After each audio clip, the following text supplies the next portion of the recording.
Hi friends, இன்றைக்கி நம்ம பண்ண போகிறது ஒரு ஈவினிங் ஸ்நாக்ஸ் தான்.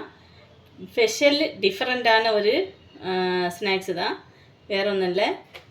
இது மீன் மேக்கர் சோயாபீன் சொல்லுவாங்க, குட்டி குட்டியானது. அதை க்ளீன் பண்ணி சுடு தண்ணியிலலாம் போட்டு க்ளீன் பண்ணி வச்சுருக்கேன். இப்போது இது ஆனியன், பூண்டு, இஞ்சி, ஒரே ஒரு பச்சை மிளகா, கொத்தமல்லி இலை, இது வச்சு நம்ம சமோசா பண்ண போகிறோம்.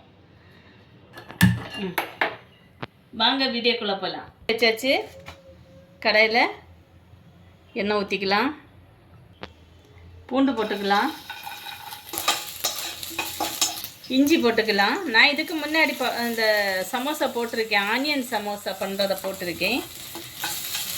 பச்சை மிளகா போட்டுக்கலாம். குழந்தைங்களுக்கு கொடுக்கும்போது நீங்கள் பச்சை மிளகா போடாமல் இருக்கிறது நல்லது. போட்டிங்கன்னா அந்த பச்சை மிளகா கடித்து அவங்களுக்கு காரம் பார்த்தா ரொம்ப கஷ்டம் ஆயிடுச்சுன்னா அப்புறம் சமோசாவே தொட மாட்டாங்க. அதனால் குழந்தைங்களுக்கு கொடுக்கும்போது பச்சை மிளகா தவிர்த்துடுங்க. இப்போ நம்ம சோயா மீடியம் ஃப்ளேமில் வச்சுக்கிடுங்க. மஞ்சத்தூள் போட்டுக்கலாம். இந்த சோயாவுக்கு மட்டும் ஆனால் கொஞ்சம் உப்பு போட்டுக்கலாம். இப்போ இதில் கொஞ்சமாக லெமன் ஜூஸ் ஊற்றிக்கலாம். இப்போ நம்ம இதில் மாற்றிக்கலாம். பாத்திரத்தில் கொஞ்சமாக எண்ணெய் ஊற்றிருக்கேன் ஆனியனை இது பண்ணுறதுக்கு. இது நிறைய வேணும். ஏன்னா நான் இன்றைக்கி என்னுடைய சிஸ்டரோட பிள்ளைங்களை ஹாஸ்டலில் நிற்கிறாங்க, பார்க்க போகிறேன். அப்போ அவங்களுக்கு எடுத்துகிட்டு போகணும். அதுக்காகவும் சேர்த்து எங்களுக்காகவும் சேர்த்து தான் பண்ண போகிறோம். நல்லா வசங்கிடுச்சு. இந்த டைமில் நம்ம இதை போட்டுக்கலாம்.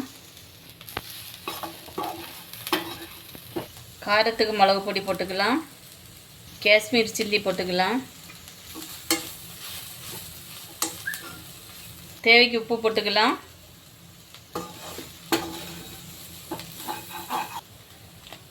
இப்போது கரம் மசாலா போட்டுக்கலாம். இப்போ இந்த கடாயில் இந்த மசாலெல்லாம் ஒட்டி இருக்குது பார்த்தீங்களா, அதை எடுக்கிறதுக்கு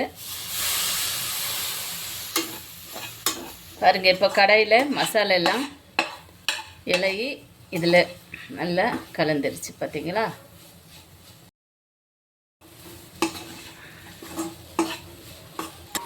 அவ்வளோதான் நண்பர்களே,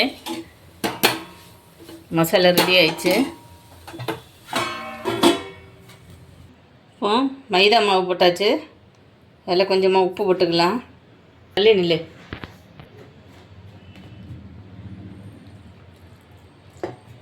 மாவு நல்லா ஸ்மூத்தாக விரகியாச்சு. நான் இதில் தண்ணி மட்டும்தான் ஊற்றி விரகி இருக்கேன், உப்பு போட்டு. ஆயில் எதுவுமே சேர்க்கலை.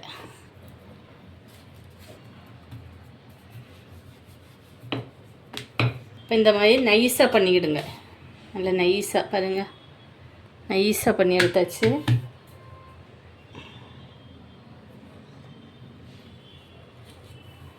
இப்போது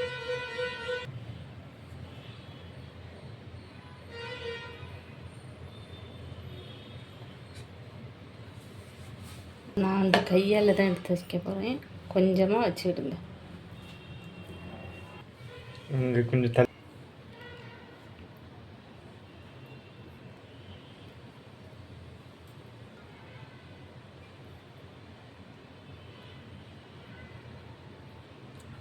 இந்த மாதிரி பண்ணி எடுத்துக்கிடுங்க எல்லா சமோசாயும். இப்போ சமோசா எல்லாம் பண்ணி வச்சாச்சு. இப்போ பொரிச்சு எடுத்துடலாம்.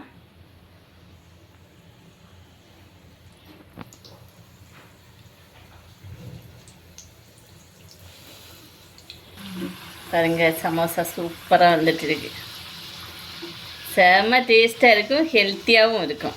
ஒரு நான்வெஜ்ஜு சமோசா சாப்பிட்ட இது இருக்கும்.